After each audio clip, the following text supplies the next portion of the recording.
क्या हुआ? क्या हुआ? रिलैक्स,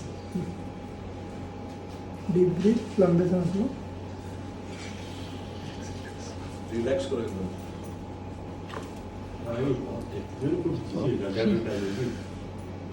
ठीक है, अभी देखो, गर्दन घुमा के देखो थोड़ा इधर उधर, ठीक है, हाथ उठा के देखो, ये पेन थोड़ा कम हो, कम हो। कम ये डॉल की वाली धनुष चमकी